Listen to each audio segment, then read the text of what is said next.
Ya, halo semua dan selamat datang kembali di kabar anime minggu ini. Ya, setelah absen selama 2 atau 3 minggu ya, karena aku ada urusan dengan dunia nyata. Ya, tapi sekarang sudah kembali lagi. Jadi bagi yang berpikir podcast ini sudah mati, tenang saja, masih belum. Oke, langsung aja mungkin. Yang pertama ada akun Twitter T4DJ merilis poster terbaru untuk anime terbarunya T4DJ All Mix yang merupakan musim kedua dari franchise T4DJ. Untuk ceritanya sendiri, T4DJ ini basic sekali menurutku. Bercerita tentang beberapa unit DJ yang berusaha sebaik mungkin untuk menjadi unit DJ terbaik. Bagi yang mungkin nonton Bang Dream, ya ceritanya mirip sekali dengan Bang Dream. Bedanya kalau Bang Dream ceritanya tentang beberapa grup band, kalau di T4DJ ini ceritanya beberapa unit DJ. Ya tinggal substitusi grup band sama unit DJ aja. Ya jadi sebelumnya aku ingin beri applause dulu ya bagi Bushiroad dengan ide cemerlangnya ini, sangat kreatif sekali menurutku. Lalu animenya sendiri diproduksi oleh studio Sansigen. Bagi yang belum tahu Sansigen, ini merupakan studio CGI.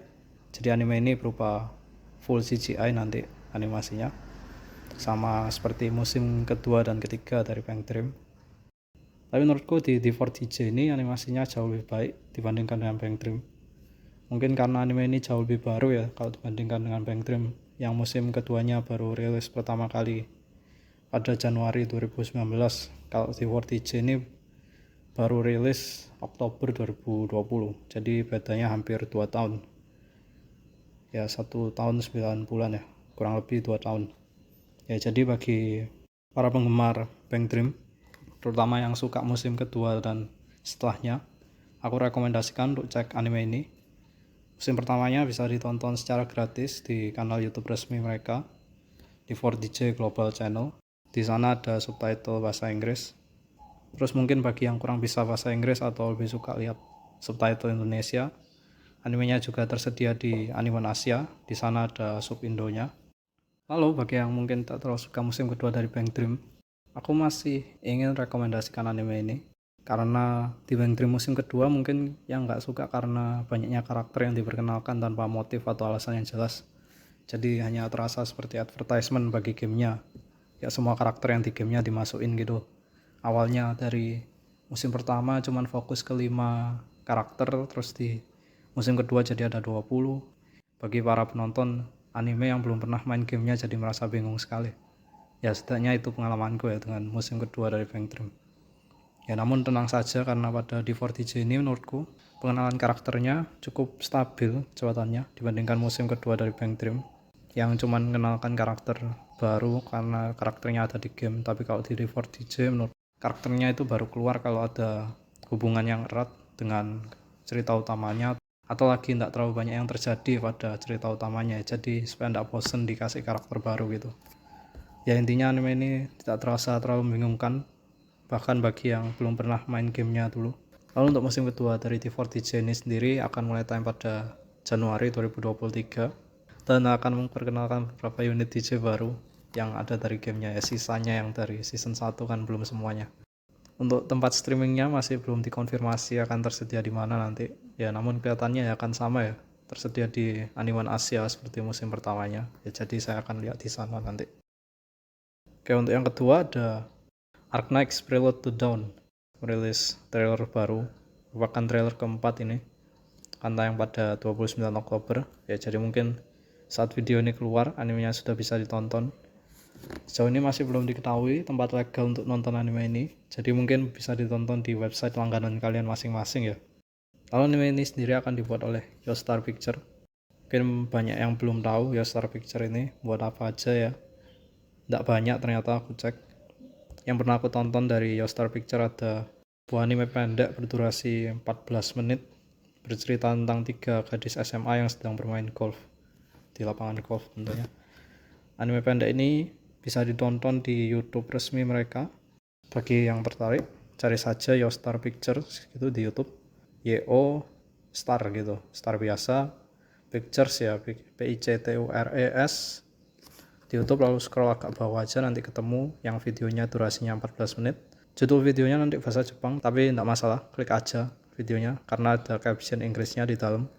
Ya aku gak tahu kenapa dikasih subtitle bahasa Jepang ya, tapi ya ada subtitle Inggrisnya di dalam. Ya itu untuk background studionya. Mereka memang belum pernah membuat banyak hal sejauh ini, namun dari trailernya menurutku animasinya cukup bagus. Lalu anime ini nanti akan berjumlah 8 episode, jadi relatif cukup pendek dibandingkan anime-anime lain pada umumnya. Tapi seperti biasanya, tiap episode nanti akan berdurasi sekitar 24 menit. Aku tidak akan baca, ini ada 2 paragraf sinopsis di sini. Bagi yang penasaran dengan ceritanya mungkin bisa baca sendiri atau tunggu aja nanti animenya keluar. Atau langsung lihat aja animenya gitu daripada baca 2 paragraf ini. Ya aku tapi tidak terlalu sarankan untuk mainkan gamenya ya jika kalian tidak mau terperangkap di lubang gacha, jadi tidak bisa ngapa-ngapain nanti waktunya habis buat main. Ya intinya anime ini nanti akan bergenre action fantasi. Lalu berdasarkan dari poster dan trailernya, anime ini nanti akan punya setting di post-apocalyptic world, jadi bertempat di dunia setelah kiamat gitu. Jadi tempat-tempat bangunannya itu banyak yang hancur, runtuh-runtuh semua. Ya hanya itu saja yang aku tahu tentang anime ini. Aku belum pernah main gamenya, namun aku cukup tertarik untuk cek anime ini karena jumlah episodenya yang relatif cukup sedikit dan animasi dari trailernya menurutku cukup bagus. Ya selanjutnya ada anime baru berjudul Campfire Cooking in Another World with My Absurd Skill, atau terjemahan kasarnya memasak dengan api unggun di dunia lain menggunakan kemampuanku yang tidak masuk akal atau absurd. Ya judulnya aja sudah terdengar absurd ya. Anime ini nanti akan mulai tayang pada Januari 2023 oleh studio MAPPA dan merupakan adaptasi dari novel ringan. Ya oke. Jadi ini anime isekai oleh MAPPA. Ya jarang-jarang ya lihat MAPPA menggarap anime bertema isekai seperti ini. Bahkan aku pikir ini mungkin anime isekai pertama yang dibuat MAPPA. Biasanya kalau judulnya ada tulisan In Another World atau Reincarnated ya anime isekai gitu, seringnya didampingi oleh studio kayak Silverlink, terus White Fox, Studio Engi, Tomaho Film, ya studio-studio yang kayak gitu, kayak yang studio yang kelas menengah. Ya tapi kelihatannya MAPPA juga mau bergabung ke tren anime isekai karena gampang banget dapat uangnya. Aku lihat biasanya di kanal YouTube News Indonesia, Anime Asia gitu, anime-anime isekai populer banget, bisa tinggi banget view-nya dibanding kalau anime lain yang mungkin punya konsep menarik ya tapi kalau nggak ada isekainya ya percuma ya rasanya. Jarang orang mau nonton. Ya aku juga kurang tahu kenapa orang-orang kalau lihat tulisan In Another World atau Get Reincarnated ya jadi mereka langsung tertarik dengan animenya. Ya tapi mungkin ya ini sinopsisnya dulu mungkin. Ukouda Tsuyose bukan siapa-siapa di dunia modern Jepang.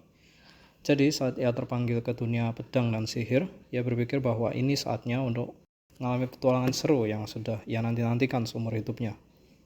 Sayang sekali kerajaan yang memanggilnya hanya mendapatkannya secara tidak sengaja. Tidak hanya ia bukan salah satu dari 3 pahlawan yang terpanggil, tetapi kemampuannya juga sangat menggelikan dibandingkan ketiga pahlawan tersebut. Di atas itu semua, ada sesuatu yang sangat samar tentang kerajaan ini. Orang-orang di kerajaan ini adalah tipe orang yang berusaha untuk memanfaatkan dan mengendalikan para pahlawan, sadarnya. Akhirnya, ia pergi meninggalkan kerajaan tersebut dan membuat jalan hidupnya sendiri di dunia fantasi ini. Satu-satunya yang bisa ia andalkan ialah skill uniknya yang disebut online supermarket. Sebuah kemampuan yang memungkinkannya untuk membeli barang-barang modern di dunia kita sendiri dan membawanya ke dunia lain tempatnya sekarang ini. Tidak terlalu berguna untuk pertarungan, tapi jika ia memainkan kartunya dengan tepat, ia mungkin dapat menjalankan kehidupan yang nyaman di dunia ini. Setidaknya itu yang si Mukouda pikirkan.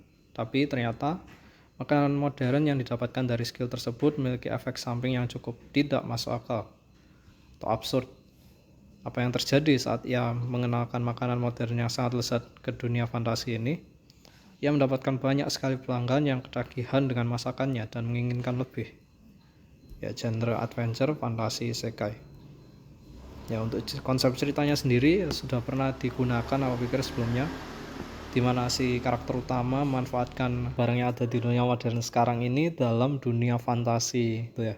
Dalam kasus ini memanfaatkan makanan-makanan modern yang jauh lebih lezat dibandingkan makanan-makanan di dunia lain itu ya kelihatannya. konsepnya kurang lebih mirip seperti anime Ascendance of a Bookworm, di mana ya si karakter utama di Ascendance of Bookworm itu menggunakan kepintarannya dalam membuat berbagai macam barang yang belum ditemukan di dunia barunya itu, seperti sampo, kue, kertas, buku, dan lain-lain. Lalu untuk anime isekai dengan subtema memasak juga sudah pernah dilakukan oleh Restoran to Another World. Ya aku sebenarnya belum lihat anime ini, tapi aku asumsi saja dari judulnya Restoran Another World. Ya kelihatannya isekai yang ada masak-masaknya gitu ya. Ya jadi sebenarnya aku nggak terlalu tertarik dengan konsep ceritanya. Ya tapi ini dibuat oleh MAPPA ya, jadi aku pikir studio MAPPA itu memang sebagus itu hingga aku tertarik untuk nonton animenya cuman karena dibuat oleh MAPPA. Ya aku pikir itu aja untuk anime ini. Yang berikutnya yang terakhir ada My Daughter Left the Nest and Returned as an S-Rank Adventurer. Ya kalau judulnya panjang-panjang gini ya bisa ditebak ya kalau adaptasinya dari novel ringan, apalagi kalau temanya fantasi ya sudah tidak perlu dilihat lagi source materialnya, pasti like novel atau novel ringan. Ya lalu untuk informasi lain mengenai tanggal rilis atau studionya masih belum diketahui. Terus sinopsisnya sendiri ini ada: kehidupan seorang petualang tidak selalu seru dan berkilauan. Belgrave, Belgrave, ketika di suatu pertemuan mematikan, kakinya direnggut dan kemampuannya untuk mengejar mimpinya tidak lama setelah berangkat untuk ketenaran dan kekayaan tidak ada lagi. Namun takdir belum selesai dengan petualang pensiunan ini. Ia menemukan bayi perempuan terlantar dan menamainya Angeline setelah ia memutuskan untuk merawatnya dan menjadi ayah angkatnya. Angeline tumbuh menjadi petualang tingkat tinggi, namun setelah menjelajah ke dunia dan membuat nama untuk dirinya sendiri, ketenaran, kekayaan, dan kekuatan tidak terlalu menarik perhatian petualang peringkat S yang ulung ini. Keinginan tulusnya tidak lebih dari bertemu dengan ayahnya lagi. Genre adventure, action, fantasi. Ya jadi bercerita tentang seorang petualang yang sudah pensiun gitu ya. Ya di suatu hari secara kebetulan bertemu dengan bayi perempuan dan membesarkannya menjadi seorang petualang tingkat tinggi. Ya kita sudah sering sebenarnya lihat anime bercerita tentang relasi antara ayah dan anak perempuan. Contohnya Usagi Drop. Enggak, itu contoh yang buruk. Baru-baru ini ada Doraemon yang tayang April lalu itu bagus banget. The Sweetness and Lightning dari 2016. Lalu kalau yang agak lawas ada Barakamon dari 2014. Ya kemudian aku kurang tahu ya juga kenapa kok ceritanya ayah dan anak perempuan bukan anak laki-laki ya, kebanyakan anak perempuan. Ya tapi intinya kalau yang penting nggak menjalani rutenya Usagi Drop aja, aku pasti akan menikmati anime ini nantinya.